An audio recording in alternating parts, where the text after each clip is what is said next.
सौराष्ट्र गुजरात की इस यात्रा में मैं यहाँ पहुँचा हूँ साहब सोमनाथ मंदिर। इसका नाम सोमनाथ इसलिए पड़ा, कथा के अनुसार बोला जाता है कि चंद्रमा को श्राप दिया गया था यक्ष के द्वारा। उसके लिए श्राप से दूर होने के लिए यक्ष ने तपस्या की, भगवान शिव की। उन्होंने श्राप से मुक्ति दिलवाई, तो जिसके कारण इसने चंद्रदेव ने यह मंदिर बनवाया। ये रात को वहाँ पे एक लाइट शो होता है साहब, ये उसका दृश्य है। ये मंदिर साहब, इसका कोई लिखित इतिहास नहीं है। कहीं पे तो बोला जाता है कि ये करोड़ों साल पुराना है, लेकिन इतिहासकारों ने ये जरूर बताया कि महमूद गजनबी ने इसको 17 बार लूटा था। अभी आगे आपके सामने दृश्य आएगा साहब बाण स्तंभ का। ये एक भारतीय ज्योतिष का या गणित शास्त्र का ऐसा नमूना है। इस स्तंभ के ऊपर लिखा हुआ है कि यहाँ से 15,000 किलोमीटर दूर दक्षिण दिशा में कोई भी जमीन का 1 इंच का भी टुकड़ा नहीं है और वो सीधी दक्षिण ध्रुव को पहुँचती है। सोमनाथ मंदिर के अंदर साहब कैमरा या वीडियो कुछ भी अलाउड नहीं है। वहाँ पे लॉकर रूम बने हुए हैं। इवन के आपकी जो घड़ियाँ तक, पेन तक है, वो भी निकाल के वहाँ पे रख के जाना पड़ता है। ये जो आपकी स्क्रीन पे दिख रहा है साहब, ये सोमनाथ मंदिर के बाद बहुत बड़ा एक प्रांगण है।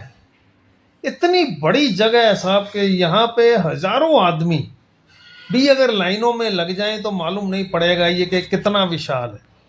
बहुत ही खूबसूरती से बनाया गया मंदिर है।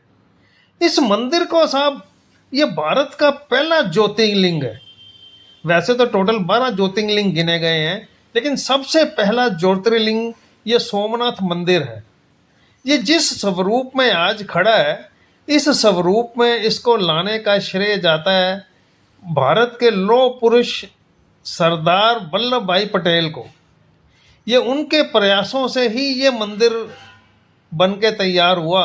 नहीं तो पहले तो बोलते हैं कि बहुत ही बुरी हालत में और बड़ी कमज़ोर अवस्था में था ये मंदिर। और बाकी जो इसके आसपास अभी की जो ये पोजीशन है, ये जो हमारा करंट जो गवर्नमेंट है गुजरात की, उन्होंने भी इसके लिए बहुत काम किया है। ऐसा यहाँ पे जो सड़क है इसको जोड़ने वाली, और इसके साथ में जो इसके इंफ्रास्ट्रक्चर डेवलपमेंट का काम किया है, वो गजब है। सोमनाथ के बारे में साहब एक चीज़ और है, ये त्रिवेणी संगम के किनारे बसा हुआ शहर है। यहाँ पे 3 नदियों का मिलन होता है, जिसको त्रिवेणी संगम बोला गया है। वो नदियों का नाम है कपिला, हिरन और सरस्वती। साहब ये मेरे को इस यात्रा के ऊपर एक साधु मिले।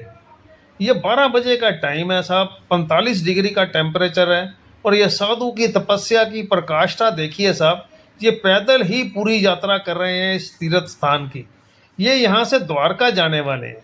और आगे मेरे को ये दूसरे साधु मिले, ये भी देखिए साहब हाथ में भगवा झंडा लिए अपनी राम धुनी में मगन चलते जा रहे हैं अपनी यात्रा के ऊपर। ये प्रभु, ये साधु तो साहब बोलते हैं कि हम नासिक जा रहे हैं, पंचवटी में। ये सनातन की ही ताकत है साहब, जो इन लोगों को इतनी ताकत देती है कि वो कहीं पे भी कुछ भी करने की ताकत रखते हैं। गजब का हौसला और गजब की सहन शक्ति रहती है इन लोगों में। सिर्फ एक झोला, हाथ में ये झंडा, और चल पड़े पैदल अपने प्रभु का चिंतन मनन और नमन करते हुए। ये सौराष्ट्र बहुत बड़ा एक देव स्थान है साहब। यहाँ पे भगवान कृष्ण की जन्मस्थली भी है, भगवान कृष्ण की कर्मस्थली भी है। यहाँ पे सब आपको ये सोमनाथ मंदिर तो है ही है, जूनागढ़ में गिरनार पर्वत है। ये सब ये देखिए आपके सामने ये एक स्थान है, ये बनाया है यहाँ पे जो ट्रस्ट है सोमनाथ मंदिर का, उन्होंने यात्रियों के लिए 3 भवन बनाए हैं। और एक भवन में साहब नहीं करके भी तो मेरा ख्याल है 400-400 कमरे हैं। जैसे ये भवन में आप एंटर करते हैं और सबसे पहले आपको सामने दर्शन होते हैं एक 20 फुट बड़ी ये महादेव प्रभु की स्टैचू की। और ये भवन इतना खूबसूरत है साहब, सब कमरे एयर कंडीशन है, 900 रुपया रूम का किराया है। और देखिए भवन की खूबसूरत देखिए, 5 स्टार होटल को भी मात करते हैं। और साफ़ सफाई की तो कोई लिमिट नहीं है। यहाँ पे नीचे एक कैंटीन है साहब, कैंटीन में 80 रुपये में अनलिमिटेड खाना मिलता है, प्योर सात्विक और प्योर वैष्णव। गजब का साहब उधर अरेंजमेंट है खाने का। हजारों आदमी रोज का यहाँ पे खाना खाते हैं। और दूसरी एक बड़ी चीज़ ये है कि अगर आपको इधर रहने की व्यवस्था करनी है, तो आपको ऑनलाइन ही बुकिंग करनी पड़ेगी। आप वहाँ पे जाके इस भवन के अंदर बुकिंग नहीं कर सकते साहब। ऑनलाइन अगर आपके पास बुकिंग है तो ही आपको यहाँ पे रहना अलाउड है। इस भवन का नाम है महेश्वरी भवन। देखिए ये उसका रूम है साहब, बड़ा विशाल 20 बाई 20 फुट का रूम है, एसी लगा हुआ है, टीवी लगा हुआ है, 2 बेड हैं, बहुत ही साफ सुथरा, नीट एंड क्लीन, सब इसके अंदर अलाउड है साहब। अलाउड मतलब ये सब इसके अंदर इंक्लूड है। क्या इसका मैं वर्णन करूं साहब, ये एसी है बड़ा शानदार। अब गर्मी में मौसम में भी आओ तो आपको थकान का एहसास नहीं होता है। इतनी बड़ी व्यवस्था इन लोगों ने करके रखी है।